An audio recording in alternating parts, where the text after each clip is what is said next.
For all intents and purposes, the Atlanta Falcons plan or seem to plan on rolling with Desmond Ridder as their starting quarterback in 2023. And I respect it. You drafted a guy last year. You kind of developed him, or at least you kind of just threw him into the fire and see what he could do.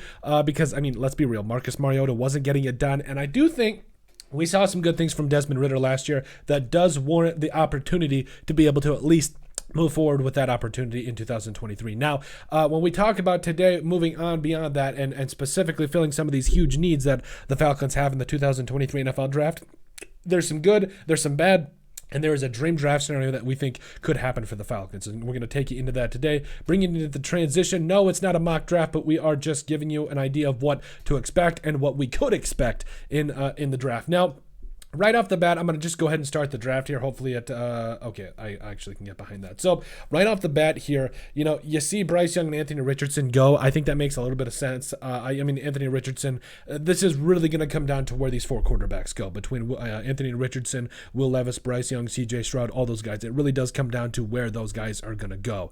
Now, after that, I think things could get really, really, really, really interesting because there's going to be, at some point, I believe that the Cardinals are going to be offered a trade that they either might not be able to refuse, or they're going to roll and stick and pick with either Jalen Carter or Will Anderson Jr. That I'm okay with. So this is going to be interesting for a couple of those reasons. If the Cardinals do trade out of the third pick, I do think that could potentially, if they trade back farther than the Falcons, which I doubt they will, it would clearly help the Falcons. But if they don't, I still think that the Falcons can get a very good edge piece or a guy, that they might want to get. Now, if one of those four quarterbacks drops to them at 8, do you think about it? I mean, maybe, but at the same time, you might get some trade offers that might make it a little sweet for you. But I hate to say this, but the number one priority for me is edge. I don't think anybody can argue with this. I think you really got to go with edge right here. So for the Falcons at 8, I mean, Tyree Wilson's just sitting there. He's just saying, hello, take me now, have fun with it. And I mean, just this man, it really would be a lot of fun. His length, his size, all the different things he can do. Yes, I absolutely love it. Now, maybe another a dream draft scenario here is somehow Will Anderson Jr. because there's also been, let's be real, some people have been overthinking the Will Anderson Jr. portion of this draft too. So if somehow he falls to you at 8, I mean, you dance around the room. Everybody is taking shots after that because it's everybody's happy because he is clearly the best edge rusher in this class. After him, yes, you've got some first round talents, guys like Tyree Wilson, Lucas Van Ness, Nolan Smith. Those guys I'm really excited about. But getting, at 8 here, if you get Tyree Wilson, I think you are really happy with that heading into a day 2. So we're going to go ahead and mock Tyree Wilson to the Falcons, helping them out on the edge department. Now, you could also go wide receiver here because I also know, yes, you got Drake London, and you've got Kyle Pitts if you can just figure out how to use them. Sorry, Falcons fans. You've got some weapons there. If you want to get Quentin Johnston, I really feel like you don't need to get him at 8. I really feel like you're going to be able to trade down and get a very solid receiver, maybe even in the second round. Drake London's that big guy. I'm going to go Tyree Wilson here at 9 and then see what they've got for us, potentially in that second round because corners there, Tuli Tuipulotu, do we just double down on it? So again, I think that you're going to have so many options going. Oh, by the way, there's no way the Jets take back-to-back tackles. I'm sorry. At 42 and 43, there's just no way. But I mean, I guess we've seen stranger things happen. But now when you get into the second round here, I think a best case scenario is a guy like Jalen Hyatt falling to you. Maybe even Jordan Addison. How does he fall into the second round to the Texans? That's wild. Let's see. Where did Jalen Hyatt go? Darnell Wright went.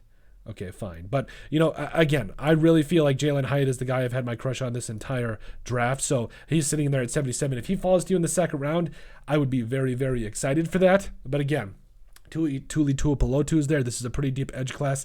This wide receiver class, it's good, but it's not as to what we've seen over the past couple of years. There's no Drake Londons in this draft. There's no Justin Jeffersons in this class, at least on paper for now. But I think at 44, if you're here, I think Jalen Hyatt would be a fantastic option. If you can get him in the third, that's awesome as well. And just kind of go from there. If you want to double down on edge, I get it. But a dream draft scenario here is Jalen Hyatt or Jordan Addison or, guys like Josh Downs being there for you in the second round here. I definitely think that is something you got to watch out for. And then the rest of the draft, yes, you can go after your quarterback of the future, like a dream draft scenario specifically in the third round. I mean, does Hendon Hooker fall to you all the way there? I doubt it, but I mean, that would be something that you would seriously take a look at. I know with Desmond Ridder and company on this roster, you really want to see what you got, but if you want to help him out, I think you got to help him out defensively as well. You also got to get safety help in this draft somehow or another. So, J.L. Skinner to me would be a fantastic pickup either in the third or fourth round. He's a ball hawk. He would be a lot of fun in this defense. So, you want to talk about dream draft scenarios. I think it starts at 9, getting the best edge rusher on the board. Again, dream draft scenario would be Will Anderson falling to you, but Tyree Wilson is also a really, really good consolation prize.